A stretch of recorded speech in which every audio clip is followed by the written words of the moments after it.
नमस्कार. स्वागत तुमचं द न्यूज लॉन्चर मराठीवर. मी अशोक वानखडे. आज पहिल्यांदाच महाराष्ट्राच्या मुख्यमंत्री देवेंद्र फडणवीसनी अर्थसंकल्प सादर केला. 2026-27 या वित्तीय वर्षासाठी. आतापर्यंत सलग 11 वेळा अर्थसंकल्प सादर करणारे दादा आज सदनात नव्हते. त्यांची कमी सर्वांनाच घडली. हा अर्थसंकल्प मी दादांना समर्पित करतो, असं देवेंद्र फडणवीस म्हणाले.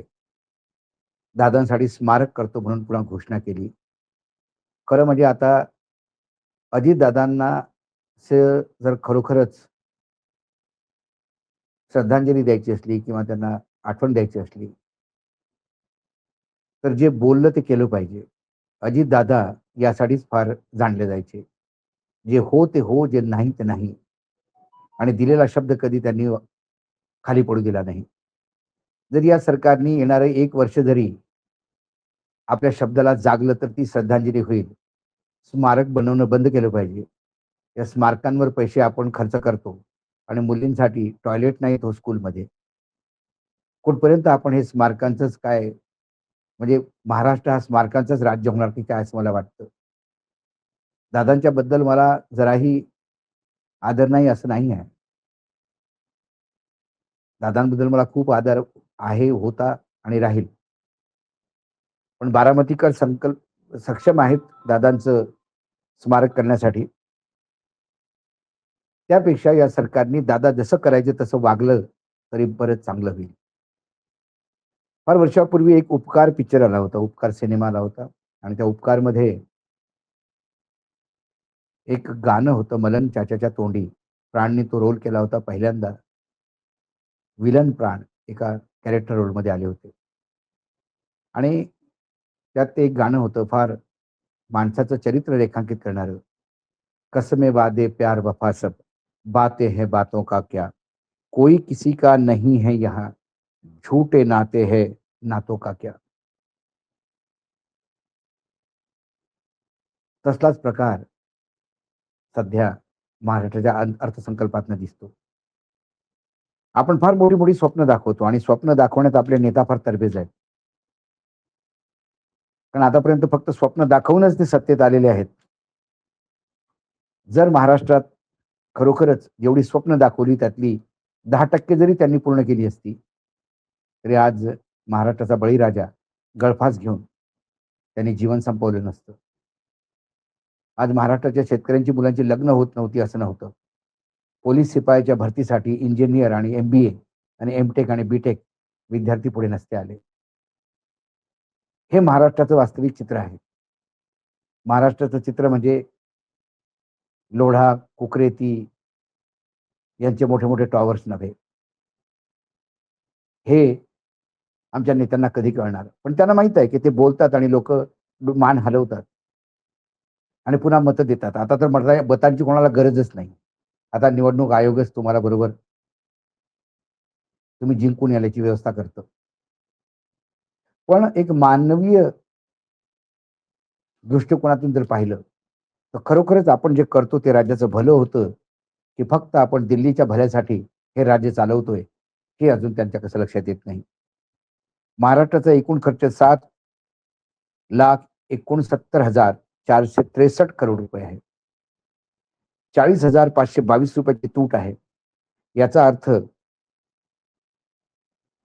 7,28,941 करोड रुपये आपली मिळकत आहे. ते म्हणाले की तूट आमची 3% पेक्षा जास्त आहे. परंतु 60,000 रुपये, 60,000 करोड रुपये आपण फक्त व्याजापोटी देतोय.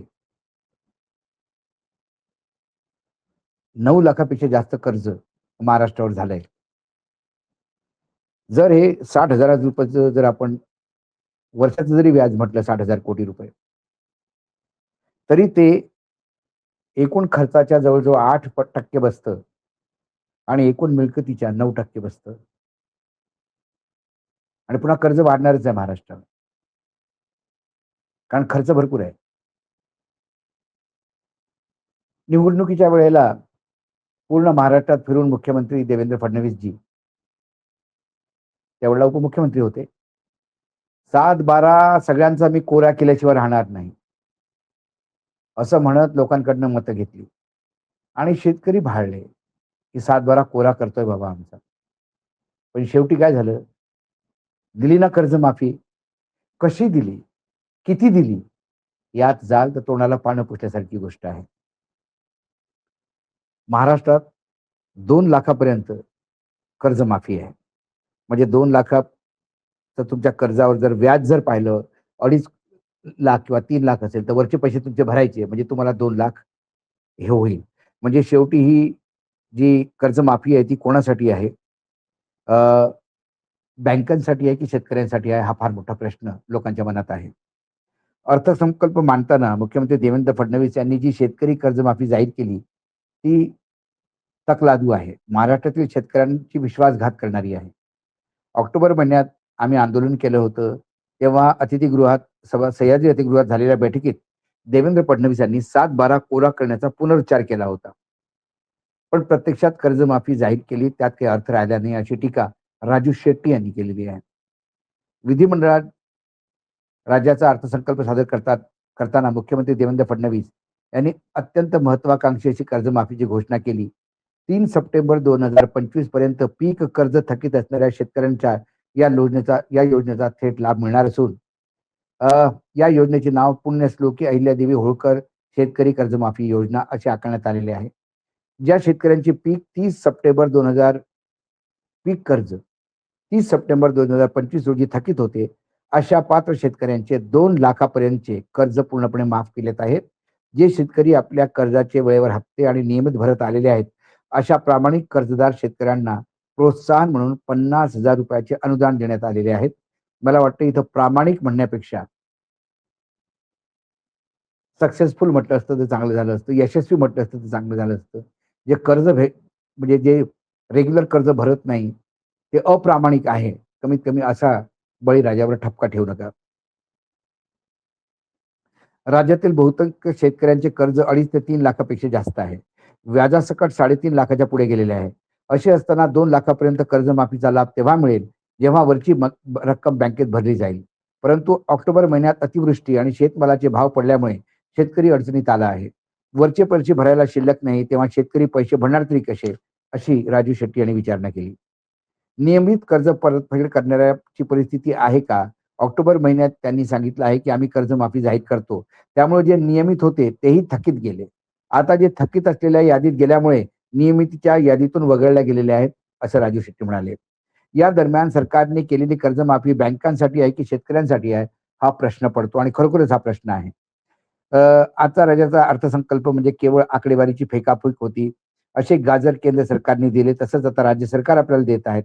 सरसकट कर्जमाफीची घोषणा केली होती, मात्र सरसकट कर्जमाफी देत नाही. 2 लाखापर्यंत कर्जमाफी आहे. शेतकऱ्यांची दिशाभूल करत आहे, अशी यशोमती ठाकूर सुद्धा म्हणाल्या काँग्रेसच्या.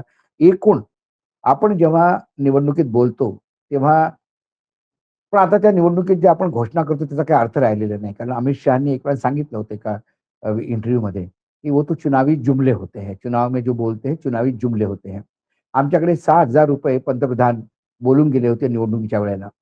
आम्ही 7-12 कोरा करू असं ते म्हणाले होते. ₹2100 लाडक्या बहिणीला देऊ असं ते म्हणाले होते. आता 7-12 कोरा तर राहिलाच. फक्त 2 लाखापर्यंत कर्जमाफी ती पण सिलेक्टेड लोकांना. कंडिशन्स इतक्या आहेत, की अजून शेतकऱ्यांना कर्ज काढून आपले वरचे पैसे भरावे लागतील तेव्हा या 2 लाखाची माफी मिळेल. ही स्थिती आहे. दुसरी गोष्ट म म लाडक्या बहिणींना ₹2100 देतो म्हणाले, परंतु बजेटमध्ये त्याची काही तरतूद दिसत नाही. योग्य वेळी देऊ. योग्य वेळी कधी येणार? तो योग्य वेळ का पुढच्या निवडणुकीपर्यंत येणार? निवडणुकीच्या वेळेलाच तुम्ही ₹2100 करून पुन्हा बहिणींची मतं विकत घेण्याचा प्रयत्न करणार. हे कसले भाव? योग्य वेळी. योग्य वेळ कधी येणार हे कोणीच सांगायला तयार नाही. पुन्हा ही दिशाभूल आहे. 5 वर्षापूर्वी सांगायचं होतं, योग्य वेळ आली तेव्हा करील आणि ती योग्य वेळ 10 वर्षानंतर सुद्धा येऊ शकते. या बजेटमध्ये ₹2100 काही प्रोव्हिजनच नाही. त्यामुळे योग्य वेळ आता या कमीत कमी या वर्षी तरी नाही, असं आपण गृहीत धरूया. पुढच्या बजेटमध्ये पाहू काय होतं ते. पुन्हा एका वर्षासाठी लाडक्या बहिणींना ₹2100 गाजर दाखवलं. बरेचसे म्हणतात, की आम्ही सिमेंटचे रोड जोडू, हे जोडू, ते जोडू. आपल्याकडे भ्रष्टाचार किती भयंकर चाललेला आहे ते माहीत आहे. इतके वर्षानुवर्ष देवेंद्र फडणवीसांनी 5 वर्ष काढले. मग अजूनही रोड का नाही आहेत गडचिरोलीसारख्या जागेत, जिथे ते पालकमंत्री आहेत सध्या. का लोकांना अजूनही तिथे रानामाळातून पळत-पळत पेशंटला घेऊन ॲम्ब्युलन्समधनं जावं लागतं, बांबूला झोळी बनवून. याचा कोणाला म्हणजे हे अर्थसंकल्प आता हे फक्त यशस्वी झालेला आहे. दुसरी गोष्ट सर्वात मोठी, अमेरिकाच्या सोबत जे ट्रेड डील झालं, त्यात जो सोयाबीन आणि कापूस आणि मका याला जो मार बसणार आहे, खास करून इथेनॉलला जो मार बसणार आहे, त्याच्यासाठी सरकारकडे काय प्रोव्हिजन आहे? ते म्हणाले होते, "काळजी करू नका, आम्ही कापूस खरेदी करू हमी भावात." त्याचं कुठे प्रोव्हिजन आहे? सोयाबीन हमी भावात खरेदी करू. कुठे प्रोव्हिजन आहे त्याचं? सोयाबीन खरेदी करताना तुम्ही म्हणतात आम्ही 2 हेक्टर 2.5 हेक्टरच्याच सोयाबीन घेतो, बाकी घेत नाही. हा कुठला रूल आहे? जेव्हा एम-एस-पी घोषित होते केंद्रात, तेव्हा अशा काही गोष्टी नसतात. त्यामुळे अमेरिकन ट्रेड डीलमुळे शेतकऱ्यांचं जे कंबरडं तुटणार आहे, त्याचं कोणाला काही झालेलं नाही. अक्षरशः या आखाती युद्धामुळे, आखात देशात झालेल्या युद्धामुळे, इराण-इराकच्या युद्धामुळे जवळ-जवळ 700 कोटीचा लॉस केळी बागायतकरांना आहे. कारण सगळ्या 1214 कंटेनर पडून आहेत. कांद्यावाल्यांचे पडून आहेत. अशा वेळेला या शेतकऱ्यांना मदत करण्यासाठी कोण पुढे येणार? आम्ही शेतकऱ्यांना महायुतीचं सरकार शेतकऱ्यांच्या पाठीमागे उभं आहे. कशासाठी? गळा दाबण्यासाठी की त्यांना मदत करण्यासाठी? बऱ्याचशा गोष्टी आहेत. त्याची पूर्णपणे जेव्हा बजेट येईल समोर, कारण बजेट भाषणात आणि बजेटच्या गॅझेटमध्ये बराच फरक असतो. एक वेळा बजेटची पूर्ण स्टडी केल्यावर आपण एक विस्तृत बजेटवर पुन्हा एक कार्यक्रम करू. पण त्याच्या अगोदर जेव्हा अर्थसंकल्प पूर्ण गॅझेट पूर्ण कागद येतील, तेव्हा पुन्हा एक वेळा त्याला विश्लेषण करून आपण त्याच्यावर पुन्हा एक कार्यक्रम करूया. परंतु मी सुरुवात केली होती, कसमे वादे प्यार वफा सब बातें है बातों का क्या, कोई किसी का नहीं है यहाँ झूठे नाते है नातों का क्या. आणि त्याच जर आपण त्या लिरिक्स रायटरची माफी मागून, त्या मनोज कुमारची माफी मागून आपल्याला याच्यात थोडं फेरबदल करायला पाहिजे. कसमे वादे, चुनाव की घोषणाएं, बातें है बातों का क्या, कोई किसी का नहीं है यहाँ, झूठे नेता है, ऐसे नेताओं का क्या. यही याच आपण म्हणू शकतो. आज एवढंच. पुन्हा येतो काही विषयासोबत. नमस्कार. पाहत रहा न्यूज लॉन्चर मराठी.